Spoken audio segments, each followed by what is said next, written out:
Ça y est les amis, on a enfin la version de Natacha Saint-Pierre. Je vous ai mis toute sa story Insta.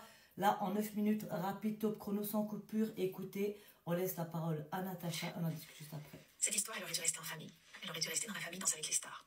Mais puisqu'elle fait autant de bruit, et que c'est pas raconté avec exactitude ni en entier, que ça abîme moi, mais aussi beaucoup de gens, je vais devoir m'exprimer. Le 31 janvier, dans la première semaine de tournage, on répète dans les studios. Il y a 2 salles de danse, 2 au premier étage, 2 au rez-de-chaussée, juste en dessous, une salle où on mange. Il y a plein de petites salles complémentaires pour les interviews. Ce mercredi-là, en après-midi, je m'entraîne et je suis filmée. Notre journaliste veut nous poser des questions à Anthony et à moi, mais la musique, dans la salle d'Inès Reg, elle s'entend à travers nos micros. Alors je vais aller seule, parce que moi je ne peux pas en faire une séquence, je vais donc seule frapper à la porte d'Inès et Christophe Licata. C'est ma tête seulement. Et Christophe, qui a sûrement l'habitude, comprend, et avant même que je puisse poser des questions à Anthony et à moi, mais la musique, dans la salle d'Inès Reg, elle s'entend à travers nos micros. Alors je vais aller seule, parce que moi je ne peux pas en faire une séquence, je vais donc seule frapper à la porte d'Inès et Christophe Licata. Je vais glisser ma tête seulement, et Christophe, qui a sûrement l'habitude, comprend, et avant même que je puisse parler, il me dit: ah, c'est trop fort. Je fais signe que oui. Il dit: ok, attends, je baisse. J'aime bien écouter fort pour ressentir la musique. Je dis merci, je pars. 30 minutes avant la fin de la journée de répétition, Inès, elle vient dans ma salle de danse avec un cadreur et un journaliste. Ils vont montrer tous les 3. Moi, j'ai l'impression qu'elle est dans un personnage. Elle se met à regarder les fenêtres, c'est une verrière qui s'ouvre pas, elle est tout en haut du plafond. Elle demande de baisser. Anthony, il va aller vers son téléphone et la chaîne IFI, il baisse le son. Et à ce moment-là, Inès, elle dit: ça fait 1 heure qu'on danse sur votre musique. Moi, je trouve ça drôle parce que c'est le cas pour tout le monde. On danse et on entend les autres. Et Anthony va lui répondre avec beaucoup d'humour: j'essaie de vous faire le ton, même si je suis mauvaise actrice.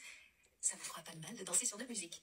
À ce moment-là, Inès, avec la gouaille et le talent de comédienne qu'on lui connaît, elle va dire à Anthony: ah bah t'es comme ça, t'aimes les pics, bah moi aussi j'aime ça, je suis la meilleure, je vous fais pas le ton, je suis pas comédienne. Anto, il répond qu'elle peut prendre sa vanne pour son spectacle, et réplique que non, qu'elle veut un spectacle drôle. Et elle le dit avec un ton bien sarcastique. C'est un vrai et elle le dit avec un ton bien sarcastique. C'est un vrai ping-pong que je trouve drôle entre eux.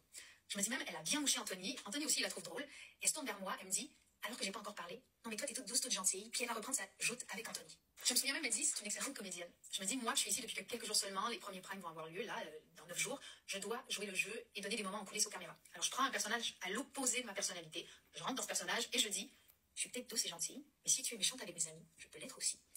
Je me souviens de l'altercation d'Inès avec Valérie Trierweiler qui a fait le buzz dans Pékin Express. Puis je me dis, moi je vais faire un running gag et je vais reprendre les mots de Valérie Trierweiler. Et donc j'ajoute: maintenant, petite salope, sors.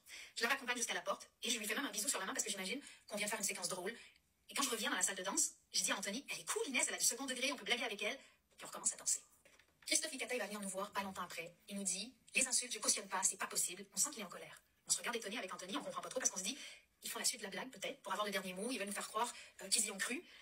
Je vais donc décider de jouer cette séquence et je vais aller me pseudo-excuser, persuadée qu'elle va me dire: ah, on vous avait pas avant, vous avez pensé qu'on vous avait cru. Comme il n'est pas dans sa salle de danse, je descends. Elle est dans le couloir en bas avec plusieurs personnes. Elle regarde le sol. Moi, je pense même à ce moment-là qu'elle regarde le sol parce qu'elle a peur de rire. Et là, je m'excuse. Elle avance, elle répond pas, elle monte l'escalier. Je la suis et je lui dis: je suis dans une séquence, moi. Mais Inès, tu peux pas imaginer que j'étais sérieuse, que je pense ça. Elle s'arrête, elle se retourne et elle me dit en colère: j'espère bien que tu ne le penses pas. Elle veut pas parler. Elle entre dans sa salle de danse et elle ferme la. C'est à ce moment-là que moi je comprends qu'elle rigole pas et que c'était pas une séquence d'humour qu'on tournait. Je peux donc évidemment pas la laisser triste et en colère. Je suis, moi, catastrophée, j'en parle à Anthony, et Anthony me dit: attends, je vais aller voir Christophe Licata, et on va apaiser les choses. C'est pas la première fois que des personnalités s'échauffent dans Danse avec les stars. Anthony va frapper à la porte de la salle de danse d'Inès Reg. Il essaie de parler avec Christophe. Et moi, du couloir, j'entends Inès qui hurle et qui injurie Anthony. J'entre à mon tour dans la salle de danse où est Inès, et je m'excuse sérieusement. Elle est dans une furie impressionnante. Elle crie, elle nous invective, Anthony et moi. Et Anthony, qui essaie de calmer le jeu, se prend un tel torrent d'insultes que je lui dis: parle pas. Je veux pas qu'il y ait un propos déplacé en voulant me protéger, parce que depuis le début, il est impeccable. Et je veux que ça reste comme ça. Dans la pièce, il y a un journaliste, un caméraman, il ne filme pas, il y a Christophe Licata, et il y a plusieurs autres personnes qui ont parlé. Moi, je veux vraiment l'aider à s'apaiser. Et je lui dis, même si elle crie, que j'entends et que je comprends sa colère. Puis à un moment donné, elle va me dire qu'elle entend mes excuses, qu'elle me croit sincère, et elle va à nouveau tourner sa colère sur Anthony. Et elle lui dit, là, excusez mon langage, qu'elle va l'enculer, que c'est pas fini. Et avec beaucoup de colère, elle me dit: et toi, si tu comprends pas ce qu'il a fait, t'es pas mieux que lui. Et évidemment que je comprends pas ce qu'il a fait parce qu'il a rien fait. Puis elle va dire à Anthony de manière très violente: qu'est-ce que tu vas faire? Qu'est-ce que tu vas faire? Elle s'avance devant lui, elle a une attitude menaçante. Puis elle ajoute: t'inquiète pas, c'est pas fini. Moi, devant tant de colère et devant son attitude changeante qui navigue entre crise de rage et calme, puis à nouveau crise de rage, je comprends qu'il faut mieux qu'on se retire et qu'on attende qu'il retrouve ses esprits. Je suis sous choc devant tant de violence.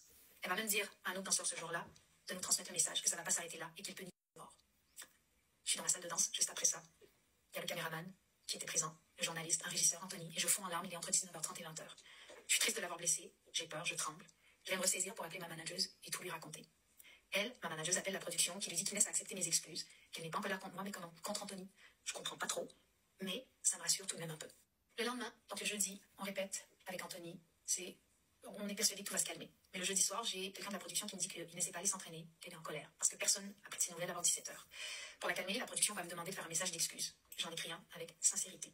Je l'envoie à la production qui le valide. Ils me transmettent alors le numéro d'Inès pour que je lui envoie le message. Elle ne me répondra jamais. La production me demande d'essayer d'écrire à Christophe Licata. Je lui fais un message, le vendredi, à 9 h. Je lui demande qu'il organise un café entre Inès et moi. Il me dit que lui, il est que danseur, que ça le dépasse. Le même jour, mon équipe de management demande un rendez-vous avec la production. Inès, son manager, pour régler les choses. On ne nous répond pas. Le vendredi à 13 h, je transmets à la production mon message et sa réponse. Je parle avec les gens de la production. La personne me dit, elle ne descendra pas. La personne me dit qu'Inès lui a dit, si moi j'insultais Christina Cordula, je serais virée, et elle rien. Je dis à la productrice que ma tentative d'humour, elle est ratée, que je me suis excusée, mais que j'ai aussi subi de la violence verbale, et pas juste un mot dans une séquence d'humour. Mais on me dit qu'elle ne se calmera pas, qu'elle menace de quitter l'émission. Je vais même imaginer dire à la production, éliminez-moi ce premier prime. Ils vont me dire que c'est pas possible. Vers 15 h 30, j'ai une idée. Je dis à la productrice, Inès a besoin que je sois punie. Alors, retirez-moi un jour de répétition. La production, elle est embêtée d'en arriver là. Elle me dit, on va essayer. Moi, tout ça, je le fais pour que ma mauvaise blague, elle n'impacte pas toutes les équipes qui travaillent dur. Parce qu'Inès qui refuse de revenir, c'est pour l'émission. J'envoie même un message pour souhaiter à tout le monde un bon week-end et leur demander si ma pseudo-punition a calmé Inès. Elle ne va pas se calmer. Le lundi, on me dit qu'il y avait des trucs plus officiels. Quelqu'un de la production m'appelle, s'excuse, on me dit qu'ils vont me demander 3 jours de pause. Ils ne peuvent pas me suspendre, je suis pas salariée de TF1, je ne peux pas être mise à pied. À contre-cœur, j'accepte les 3 jours. J'espère que tout va se calmer. Mais Inès exige ensuite de ne plus nous croiser, ni moi, ni Anthony. On va se retrouver à devoir répéter ailleurs. Anthony va même par moment devoir être caché dans une petite pièce pour qu'elle ne le voie pas.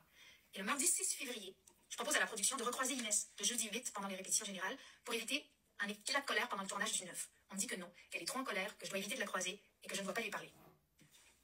La savoir, dans cet état-là, savoir que la production estime qu'il est mieux que je ne la croise pas, qu'après avoir vu l'état dans lequel il était capable de se mettre, j'ai peur. Moi, je décide ce jour-là de déposer une main courante. Plus tard, j'apprends qu'Anthony aussi a fait une main courante parce que lui aussi s'est senti menacé. Toutes les équipes ont été choquées du traitement différencié entre moi, qui fait une mauvaise blague, et les conséquences que ça génère, et Inès, qui nous injurie sans excuse. Le jeudi 21 mars, Inès m'a appelé. Je rentrais à la maison. Il était 19 h passées. Elle m'a demandé si j'avais fait une main courante. J'ai dit que oui. Elle m'a dit que le Parisien allait en parler pour désamorcer cette nouvelle, moi, pour éviter d'abîmer l'image du programme. Je décide de faire demi-tour et de retourner au studio et de parler avec Inès. On s'explique. Elle m'a demandé pourquoi j'ai fait cette main courante. Je lui ai dit que c'est parce que j'ai eu peur, qu'elle et son équipe m'ont intimidée. Elle me répond, ah oui, je vois, on est des Noirs et des Arabes, c'est ça qui t'a fait peur, ça s'appelle du racisme, Natacha. Je lui assure que ma peur, elle n'a rien à voir, et je vous l'assure avec vous aussi, avec les origines. Et bien qu'elle m'accuse de racisme à ce moment-là, pour éviter que l'émission et tous ceux qui y travaillent soient éclaboussés, j'accepte de faire une vidéo où on danse, ensemble, en pensant apaiser les choses. Le vendredi, elle me demande de faire un démenti sur le dépôt de ma main courante. Je lui dis que c'est pas possible, que je vais pas mentir. Elle menace les producteurs présents dans ma loge de quitter l'émission. Je propose de dire que j'ai fait une main courante parce que je me sentais menacée physiquement, mais qu'elle n'a pas dit les termes « je vais te tuer ». Ça ne conviendra pas.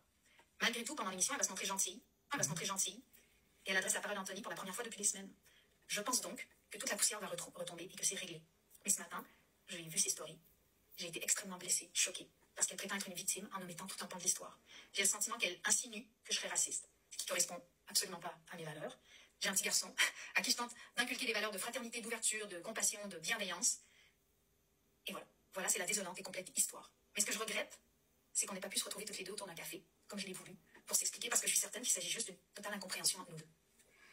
Pour terminer, moi je souhaite que tout s'apaise, parce que c'est une belle émission. Ce sont de très belles équipes, et j'ai envie de pouvoir vivre cette aventure-là avec eux tous. J'aimerais qu'on puisse se voir avec Inès, qu'on puisse se parler, qu'on puisse se dire, ok, tout a été dit, repartons maintenant de zéro, et allons danser. Voilà, maintenant nous avons les deux versions. J'espère que toute cette tension va s'apaiser. J'espère que c'est juste un malentendu. Dites-moi ce que vous en pensez en commentaire. En attendant, je vous dis prenez soin de vous, restez à l'affût. À bientôt.